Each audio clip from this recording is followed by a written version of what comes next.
Simulan natin ang ating pagdiriwang sa ngalan ng Ama at ng Anak at ng Espiritu Santo. Amen. Ang pagpapala ng ating Panginoong Hesukristo, ang pag-ibig ng Diyos Ama at ang pakikipagkaisa ng Espiritu Santo naway sumainyong lahat. At sumaiyo rin. Upang tayo'y maging marapat gumanap sa banal na pagdiriwang, aminin muna natin at pagsisihan ang ating mga kasalanan. Inaamin ko sa makapangyarihang Diyos At sa inyo mga kapatid, na lubha akong nagkasala sa isip, sa salita at sa gawa, at sa aking pagkukulang. Kaya'y sinasamo ko sa mahal na Birheng Maria, sa lahat ng mga anghel at mga banal, at sa inyo mga kapatid, na ako'y ipanalangin sa Panginoong ating Diyos. Kaawan tayo na makapangyarihang Diyos, patawarin tayo sa ating mga kasalanan at patnubayan tayo sa buhay na walang hanggan. Amen. Panginoon, kaawaan mo kami. Panginoon, kaawaan mo kami. Kristo, kaawaan mo kami. Kristo, kaawaan mo kami. Panginoon, kaawaan mo kami. Panginoon, kaawaan mo kami.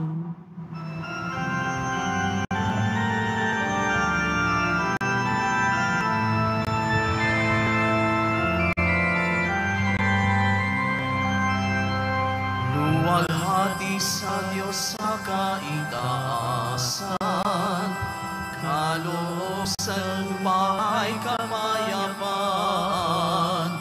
Pinupuri ka, ipinagdarangal, sinasamba ka dahil sa dakila mong alwalhatian.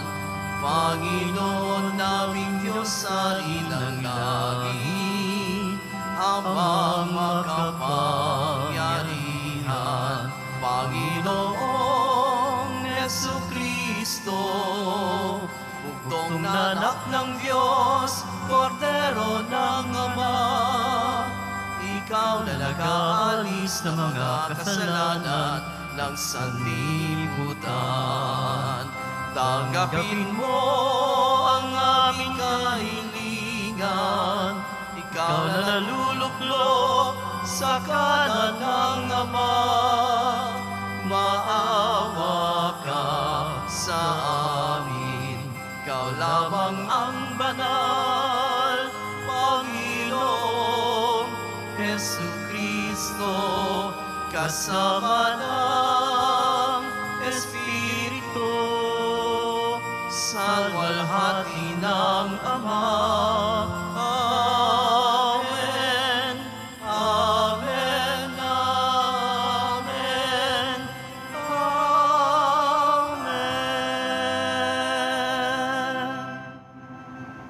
Manalangin tayo.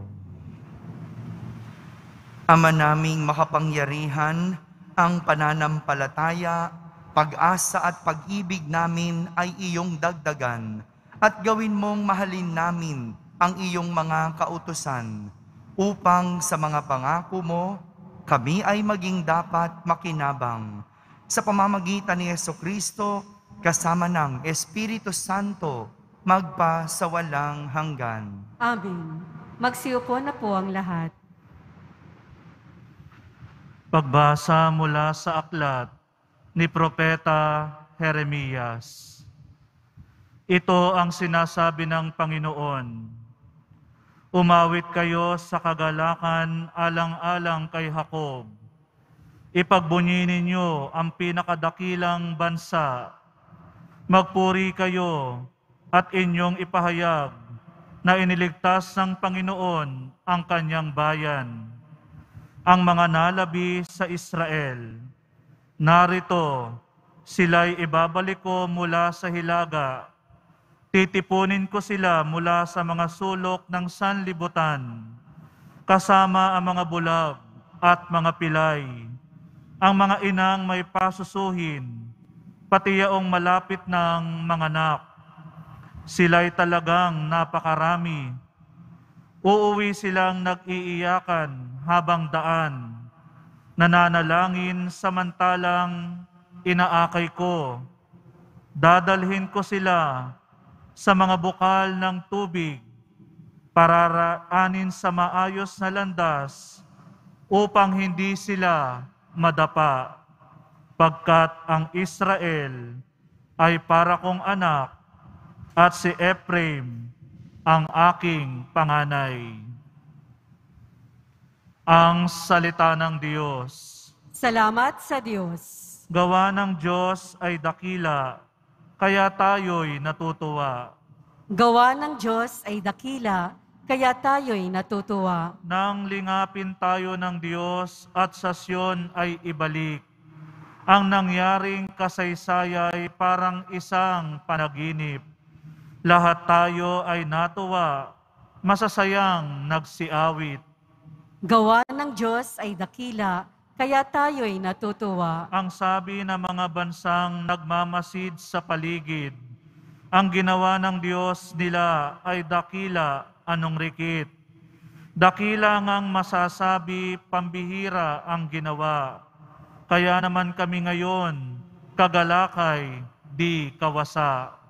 Gawa ng Diyos ay dakila, kaya tayo'y natutuwa. Kung paanong inuulan niyong mga tuyong batis, sa sariling bayan namin kami poon ay ibalik.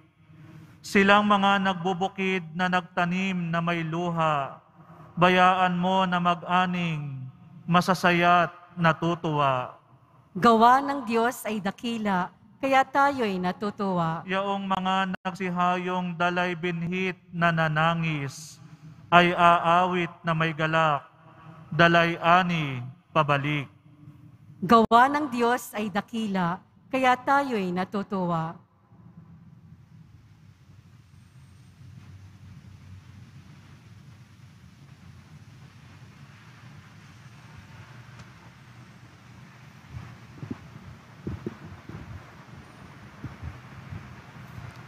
Pagbasa mula sa sulat sa mga Hebreo. Ang bawat dakilang saserdote pinili sa mga tao at itinilagang maglingkod sa Diyos para sa kanila upang maghandog ng kaloob at mga hain dahil sa mga kasalanan. Mahinahon niyang napapakitunguhan ang mga mangmang at naliligaw ng landas, sapagkat siya'y mahina rin. At dahil sa kanyang kahinaan, kinakailangang siya'y maghandog ng hain, hindi lamang para sa kasalanan ng mga tao, kundi para sa kasalanan din niya. Ang karangalan ng pagiging dakilang saserdote ay hindi maaaring kamtan ninuman sa kanyang sariling kagustuhan. Ang Diyos ang humihirang sa kanya, tulad ng pagkahirang kay Aaron. Gayon din naman, hindi si Kristo ang nagtaas ng kanyang sarili sa pagiging dakilang saserdote. Siya'y hinirang ng Diyos na nagsabi sa kanya, "Ikaw ang aking anak, ako ang iyong ama." Sinasabi rin niya sa ibang bahagi ng kasulatan, "Ikaw ay saserdote magpakailanman, ayon sa pagkasaserdote ni Melkisedek." Ang salita ng Diyos. Salamat sa Diyos. Magsitayo po ang lahat.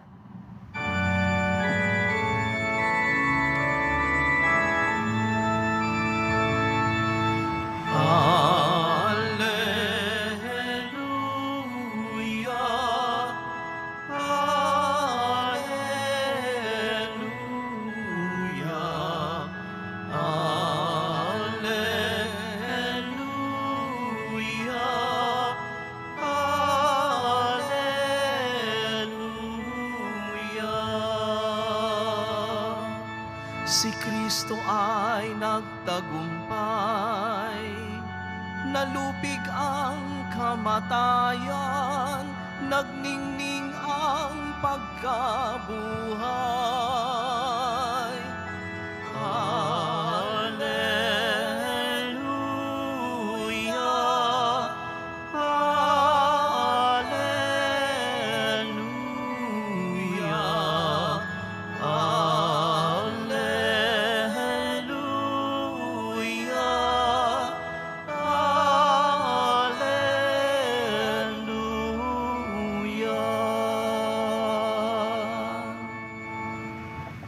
Sumainyo ang Panginoon. At sumaiyo rin. Ang mabuting balita ng Panginoon ayon kay San Marcos. Papuri sa iyo, Panginoon.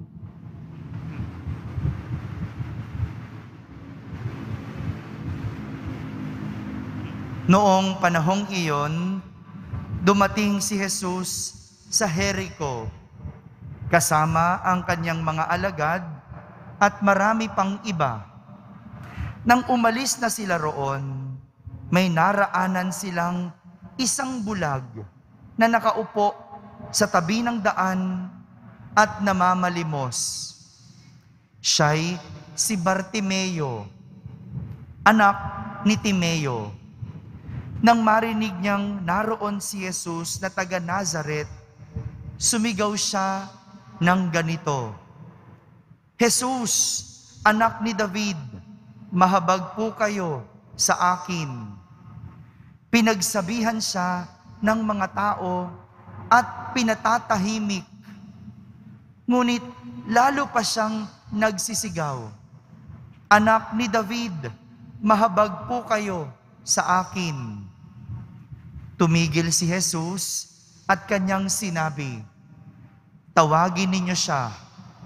At tinawag nga nila ang bulag. "Lakasan mo ang iyong loob," sabi nila. Tumindig ka. Ipinatatawag ka niya. Iniwaksi niya ang kanyang balabal, paluksong tumayo at lumapit kay Jesus. "Ano ang ibig mong gawin ko sa iyo?" tanong sa kanya ni Jesus. Sumagot ang bulag, "Guro, ibig ko po sanang makakita." Sinabi ni Jesus, "Humayo ka, magaling ka na dahil sa iyong pananalig." Noon di, nakakita siya at sumunod kay Jesus. Mga kapatid, ang mabuting balita ng Panginoon. Pinupuri ka namin, Panginoong Hesukristo. Magsiupo na po ang lahat. Isang magandang araw po sa inyong lahat. Kadalasan, kay Jesus nanggagaling ang mga aral na nais niyang matutunan ng kanyang mga alagad at ng mga taong sumusunod sa kanya. Si Jesus ang nangangaral at sa kanya galing ang mga aral. Ngunit sa pagkakataong ito, iba ang nangyari dahil ang bidang lalaki sa ating kwento ang siyang magtuturo sa atin ng aral para sa linggong ito. Ang bidang lalaki ay si Bartimeo, na anak ni Timeo. Si Bartimeo ay isang bulag na namamalimos sa tabi ng daan. Base sa ating kwento, bukod sa siya ay may kapansanan, si Bartimeo ay mahirap. Isang pruweba na siya'y mahirap, siya ay namamalimos. Noong panahon ni Jesus, ang mga may kapansanan ay hindi maaaring makihalubilo sa mga taong normal. Hindi pwede silang makisama sa mga tao. Kaya nga, noong dumaan si Jesus, siya ay nagsisigaw. Siya ay nagsusumigaw para lang mapansin ni Jesus. Bukod sa hindi siya literal na makalapit kay Jesus dahil siya'y bulag. No? Hindi siya makalapit dahil hindi niya nakikita si Jesus. Hindi din siya pinapalapit ng mga tao. Kaya nga, pinagbawalan siya ng mga ito. Kaya nga kahit siya'y sumisigaw, pinatahimik si Bartimeo. Noon pa man, ang mga mahihirap at may mga kapansanan ay walang boses sa lipunan. Kahit na literal na sumisigaw, pinatatahimik at pinagbabawalan ng iba. Ito yung sitwasyon ni Bartimeo. At ang tanging mayroon lang si Bartimeo ay ang kanyang balabal. Ang balabal lang ang kasangga ni Bartimeo sa kanyang buhay. Maraming gamit ang balabal noong panahon ni Jesus. Ang balabal ay isang makapal na tela na ginagamit panangga sa mainit at malamig na klima. Kaya nga kung makikita natin yung itsura ng pananamit noon, 'di ba? Merong balabal sila, Yung balabal na yon hindi manipis na tela, kundi makapal, Dahil ginagamit ito panangga sa init at lamig. Ang balabal din ay nagsisilbing silungan. Panakip nila, pangsilong, lalo na kapag sila ay naglalakbay at nasa daan. Ganito yung gamit ng balabal. Ito ang importansya ng balabal. At sa kabila ng napakaraming gamit at napakahalaga ng balabal para kay Bartimeo, nang magkaroon ito ng pagkakataon na makalapit kay Jesus, binitiwan niya ito. Iwinaksi niya yung kanyang balabal. Nakakapagtaka, pwede namang hindi niya ito binitiwan. Nakakapagtaka, pwede namang dala-dala pa rin niya ito nung siya'y lumapit kay Jesus. Dahil mahalaga ang balabal, pwede namang hindi niya itinapon noong siya ay lumapit kay Jesus. Dalawang bagay ang nais ipakita ni Bartimeo, kaya iwinaksi niya o itinapon niya yung kanyang balabal. Una, anumang hirap ng isang tao, lahat tayo ay may pinahahalagahan na hindi mabitawan. Anumang hirap ng tao, lahat tayo may mga pinahahalagahan na hindi mabitawan. Maaring sa iba, hindi lang material. O maaring sa iba, material. Pwedeng pera, o anumang bagay ang hindi mo mabitawan. Pero pwede rin namang hindi ito material. Katulad na lang ng posisyon. Yan. Hindi mabitaw-bitawan ang posisyon. Wala nang nagawa, gusto pa rin magkaposisyon. O kaya, pansinin nyo, ang tanda-tanda na, ayaw pang magretiro, ayaw pa rin bumitiw sa posisyon. Pwede naman para sa iba, kapangyarihan. Ang rangya na nga ng buhay, gusto pa may kapangyarihan. Baka naman yung iba, bisyo. Bisyo yung hindi mabitaw-bitawan. Yung may sakit na at lahat-lahat, ayaw pa ding huminto. Diba? Nagtataka ka, Naghirap na, naibenta na lahat ng gamit, pero sugal pa rin ng sugal. May sakit na at lahat-lahat, sigarilyo pa rin ng sigarilyo. Hanggang sa huling hininga, ayaw pa ring bitawan ang bisyo. Baka naman yung iba rin, kasalanan yung hindi mabitaw-bitawan. Alam na ngang mali, alam na ngang kasalanan, pilit pa ding pinapanindigan. Akala kasi natin, ito na lang yung mga importante sa ating buhay. Akala natin, mahalaga ang mga ito. Akala natin, hindi tayo mabubuhay kung ang mga bagay na ito ay bibitawan. Lahat tayo, sa isang banda, ay mayroong mga pinahahalagahan na hindi mabitaw-bitawan. Pangalawa, ang nais ituro at ipakita ni Bartimeo sa pagbitaw sa kanyang balabal ay anumang halaga ng isang bagay sa Diyos, hindi natin ito maipapantay. Anumang halaga ng isang bagay sa Diyos, hindi natin ito maipapantay. Lahat ng bagay ay may katapusan.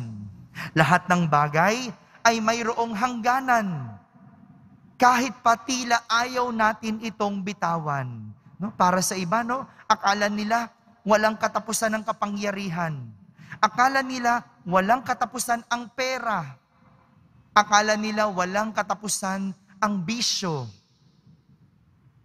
Kaya nga, may iba, ganun na lang kung sambahin ang kanilang mga pinanghahawakan.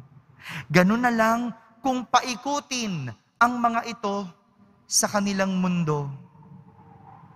Tandaan po natin, mga kapatid, ang isang bagay ay nagkakaroon lang ng saysay kung Diyos ang nagbigay. Ang isang bagay ay mayroon lang saysay sa ating buhay kung Diyos ang nagbigay. Kung hindi ito galing sa Diyos, hindi ito mahalaga. Kung hindi ito binigay ng Diyos, kung hindi ito biyaya ng Diyos, walang halaga yan sa iyong buhay. Sa huli, tanging kay Jesus lang natagpuan ni Bartimeo ang tunay niyang kailangan. Kaya paalala sa atin, ano ba yung mga mahahalaga sa ating buhay? Kung ano man yon, dapat galing sa Diyos. At kung nag-iisip ka pa ng mga bagay na importante lang sa iyong buhay, hilingin mo yon sa Diyos. Kaya kung hindi ibinibigay ng Diyos, huwag kang nagtatampo. Huwag kang nagagalit. Dahil kung hindi ibigay, ibig sabihin, wala itong saysay. Kung hindi man ito ibigay, wala itong saysay. Si Bartimeo, kay Jesus lang niya natagpuan ang kanyang pangangailangan. Yung matagal na niyang pinanghahawakan na balabal, kanyang binitiwan at iwinaksi dahil tanging Diyos lang ang dapat niyang pinahahalagahan. Amen? Amen. Magsitayo po ang lahat. Sabay-sabay nating ipahayag ang ating pananampalataya. Sumasampalataya ako Sa Diyos amang makapangyarihan sa lahat, na may gawa ng langit at lupa. Sumasampalataya ako kay Hesukristo, iisang anak ng Diyos, Panginoon nating lahat. Nagkatawang tao siya lalang ng Espiritu Santo. Ipinanganak ni Santa Mariang Birhen. Pinagpakasakit ni Poncio Pilato. Ipinako sa krus, namatay, inilibing. Nanaog sa kinaroroonan ng mga yumao. Nang may 3 araw na buhay na maguli, umakyat sa langit, naluluklok sa kanan ng Diyos amang makapangyarihan sa lahat. Doon magmumulang paririto at huhukom sa mga nangabubuhay at nangamatay na tao. Sumasampalataya naman ako sa Diyos Espiritu Santo, sa banal na simbahang katolika, sa kasamahan ng mga banal, sa kapatawaran ng mga kasalanan, sa pagkabuhay na muli ng mga nangamatay na tao, at sa buhay na walang hanggan. Amen. Minamahal kong mga kapatid, manalangin tayo sa Amang mahabagin upang palayain tayo sa pagkabilanggo sa kasalanan at tanglawan ang ating puso at isip. Buong tiwala tayong humiling at ating sambitin, Panginoon, dinggin mo ang aming mga panalangin. Panginoon, dinggin mo ang aming mga panalangin. Para sa Santo Papa, mga obispo at mga pari, ipagpatuloy nawa nila ang misyon ni Jesus na mulatin ang bawat tao sa kanyang dakilang pag-ibig at pagliligtas. Manalangin tayo. Panginoon, dinggin mo ang aming mga panalangin. Para sa mga namumuno sa pamahalaan, makita at ipagtanggol nawa nila ang dignidad at karapatan ng mga binabaliwala ng lipunan, tulad ng mga bilanggo at mahihirap. Manalangin tayo.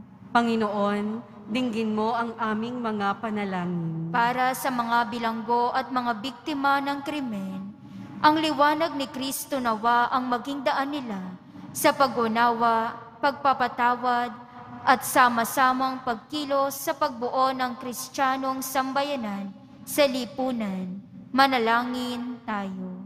Panginoon, dinggin mo ang aming mga panalangin. Para sa Pontifical Mission Societies, ingatan nawa ng Diyos ang lahat ng mga misyonerong ipinahahayo nila at samahan sila ng aming mga panalangin at mga suportang material. Manalangin tayo. Panginoon, dinggin mo ang aming mga panalangin. Para sa mga pumanaw, naway tumanggap sila ng walang hanggang kaligayahan, kapiling ni Kristo. Manalangin tayo. Panginoon, dinggin mo ang aming mga panalangin. Marami tayong hinahanap at kailangan sa buhay, pero ilapit lang sa Diyos ang tunay nating mga kailangan.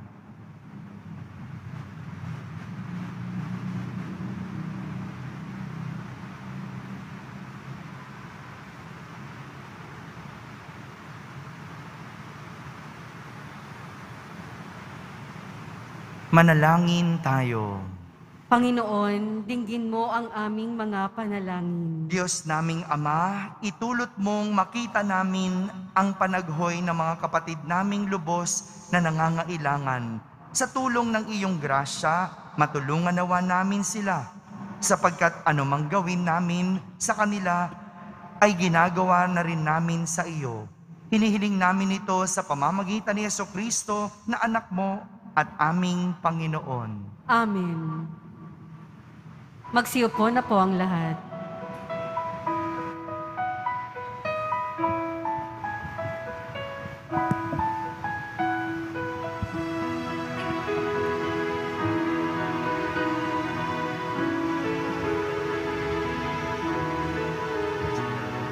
Ang himig mo, ang awit ko, lahat ng ito'y nagmula sa iyo.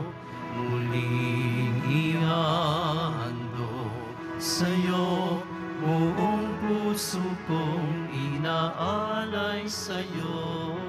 O Diyos, o Panginoon, lahat ay biyayang aming inampon, aming buhay at kakayahan, ito'y para lamang sa'yong kalwalhatian. Magsitayo po ang lahat. Manalangin kayo mga kapatid upang ang paghahain natin ay kalugdan ng Diyos Amang makapangyarihan.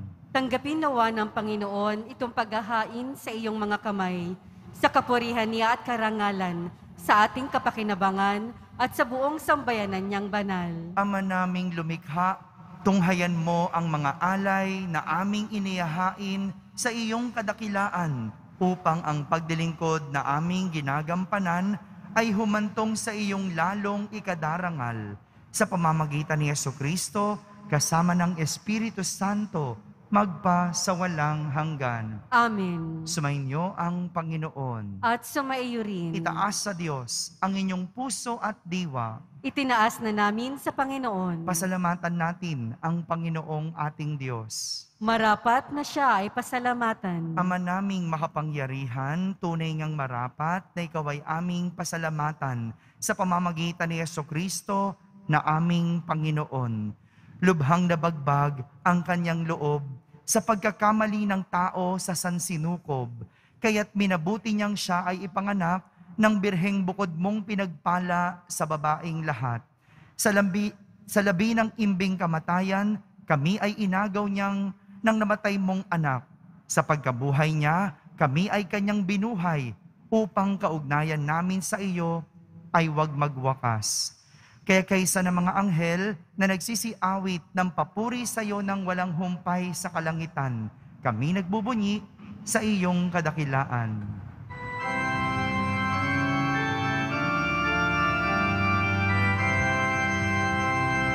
Banal ka, buong may kapal, banal ang iyong pangalan, banal ang iyong kaharian, langit lupa'y nagpupugay sa iyong kadakilaan, dinakila ng lahat ang naparito mong anak, na siyang nagmulat sa bulat, sa pilay ay nagpalakat, at nakiramay sa lahat. Magsiluhod po ang lahat. Ama naming banal, ikaw ang bukal ng tanang kabanalan. Kaya't sa pamagitan ng iyong Espiritu ay gawin mong banal ang mga kaloob na ito upang para sa amin ay maging katawan at dugo ng aming Panginoong Hesukristo. Bago niya pinagtiis ang kusang loob na maging handog, hinawakan niyang tinapay, pinasalamatan kanya, pinaghati-hati niya iyon, iniabot sa kanyang mga alagad at sinabi, "Tanggapin ninyong lahat ito at kanin. Ito ang aking katawan na inihahandog para sa inyo."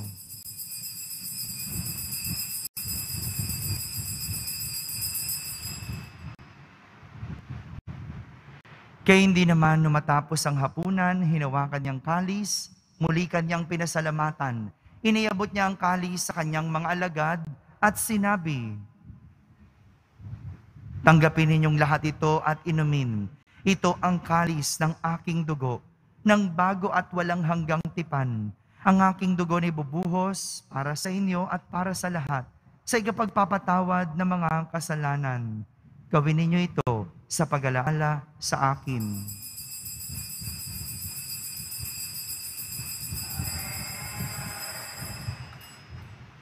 Magsitayo po ang lahat. Ipagbunyi natin ang misteryo ng pananampalataya. Si Kristo'y namatay, si Kristo'y nabuhay, si Kristo'y babalik sa wakas ng panahon. Ama, ginagawa namin ngayon ang pag-alaala sa pagkamatay at muling pagkabuhay ng iyong anak. Kaya't inaalay namin sa iyo ang tinapay na nagbibigay buhay at ang kalis na nagkakaloob ng kaligtasan. Kami nagpapasalamat dahil kami iyong minarapat na tumayo sa harap mo para maglingkod sa iyo. Isinasamo namin kaming magsasalo-salo sa katawan at dugo ni Kristo ay mabuklod sa pagkakaisa sa pamamagitan ng Espiritu Santo. Ama, lingapin mo ang iyong simbahang laganap sa buong daigdig. Puspusin mo kami sa pag-ibig kaysa ni Francisco na aming Papa, ni Jose na aming obispo at ng Tanang Kaparian. Alalahanin mo rin ang mga kapatid naming nahimlay nang may pag-asang sila'y muling mabubuhay. Gayon din ang lahat ng mga pumanaw. Kaawan mo sila at patuloyin sa iyong kaliwanagan. Kaawan mo at pagindapating kaming lahat na makasalo sa iyong buhay na walang wakas. Kaisa na mahal na Birheng Maria na ina ng Diyos, ng kabiyak ng puso niyang si San Jose, kaysa ng mga apostol at ng lahat ng mga banal na namuhay dito sa daigdig ng kalugod-lugod sa iyo. May pagdiwang nawa namin ang pagpupuri sa kararangal mo sa pamamagitan ng iyong anak na aming Panginoong Hesukristo. Sa pamamagitan ni Kristo, kasama niya at sa Kanya, ang lahat ng parangal at papuri ay sa iyo, Diyos Amang makapangyarihan, kasama ng Espiritu Santo, magpa sa walang hanggan. Amen. Amen. Amen. Amen.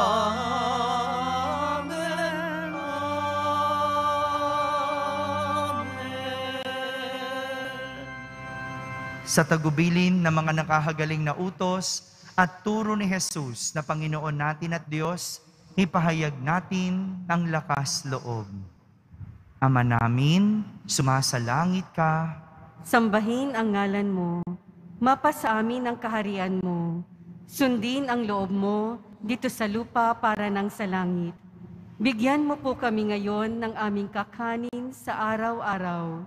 At patawarin mo kami sa aming mga sala, para ng pagpapatawad namin sa mga nagkakasala sa amin. At huwag mo kaming ipahintulot sa tukso, at iadya mo kami sa lahat ng masama. Hinihiling namin kami iadya sa lahat ng masama, pagkalooban ng kapayapaan araw-araw, iligtas sa kasalanan at ilayo sa lahat ng kapahamakan, samantalang aming pinananabikan ang dakilang araw ng pagpapahayag ng tagapagligtas naming si Hesukristo. Sapagkat iyo ang kaharian at ang kapangyarihan at ang kapurihan magpakailanman. Amen. Panginoong Hesukristo, sinabi mo sa iyong mga apostol, kapayapaan ang iniiwan ko sa inyo. Ang aking kapayapaan ang ibinibigay ko sa inyo. Tunghayan mo ang aming pananampalataya at huwag ang aming pagkakasala.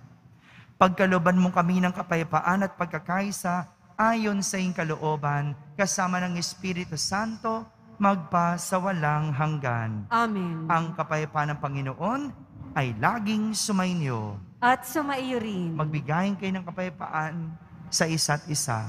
Kapayapaan po para sa lahat.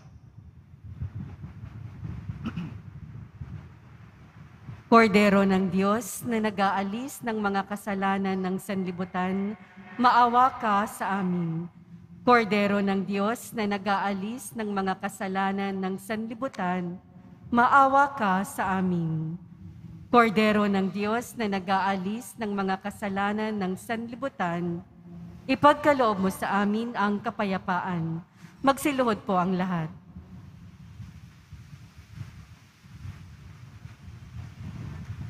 Ito ang kordero ng Diyos. Itong nag-aalis ng mga kasalanan ng sanlibutan. Mapalad ang mga inaaniyahan sa kaniyang piging. Panginoon, hindi ako karapat-dapat na magpatuloy sa iyo, ngunit sa isang salita mo lamang ay gagaling na ako. Ang katawan ni Kristo, Amen.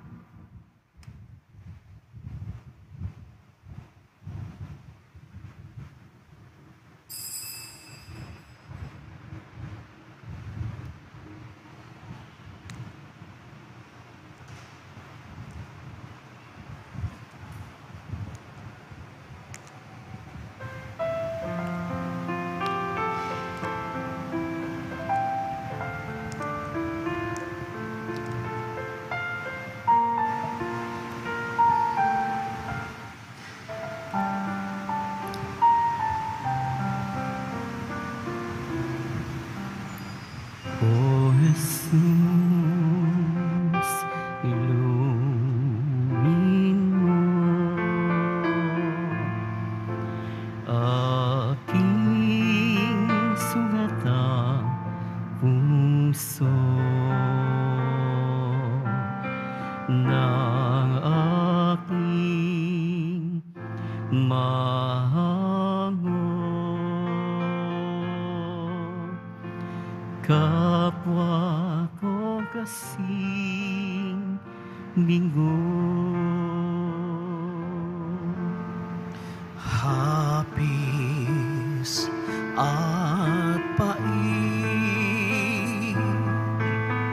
iyo patamisin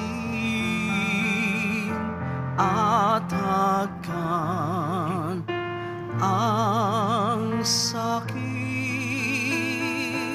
ng magningasan likid. O Jesus, ilumin mo aking sugat ng puso ng aking mahango. Kapwa ko kasing bigo, aking sugatan, diwa't katawan ay gawing daan ng iyong kaligtasan.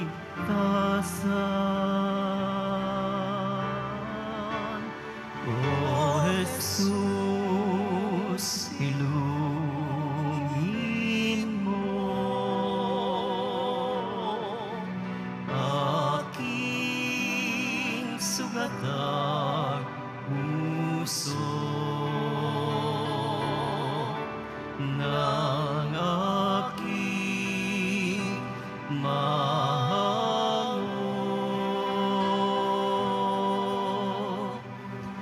Kapwa ko kasing linggo. Mga paalaala, ngayon po ay linggo ng pandaigdigang misyon. Kaugnay nito, magkakaroon tayo ng second collection para sa layunin ng Simbahang Katolika sa pagpapalaganap ng mabuting balita sa iba't ibang bahagi ng bansa at ng mundo. Tumulong po tayo. Maraming salamat po.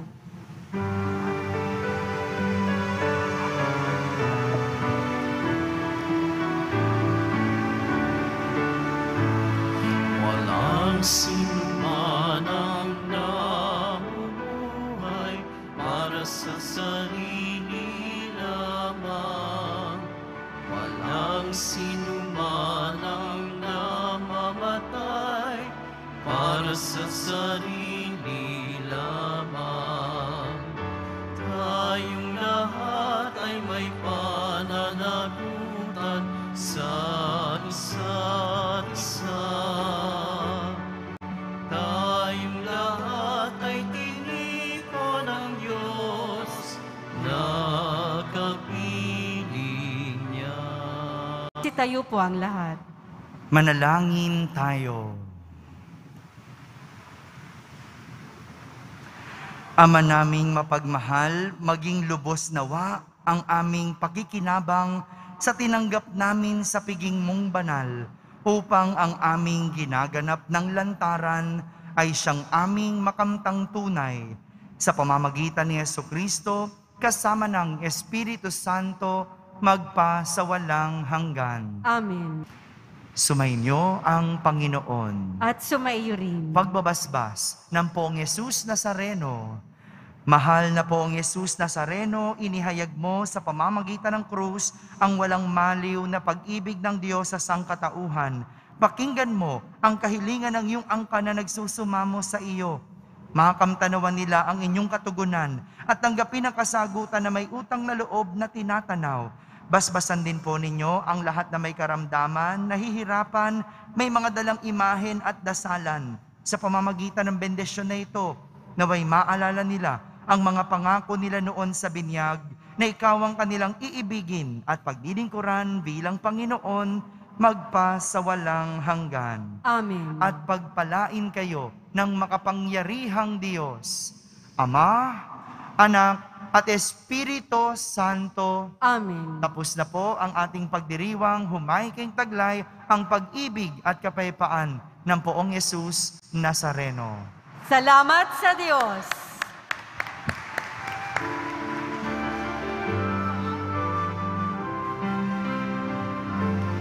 Nuestro Padre Jesus Nazareno, sinasamba ka namin, pinipintuho ka namin, aral mo ang aming buhay at kaligtasan. Nuestro Padre Jesus Nazareno, iligtas mo kami sa kasalanan.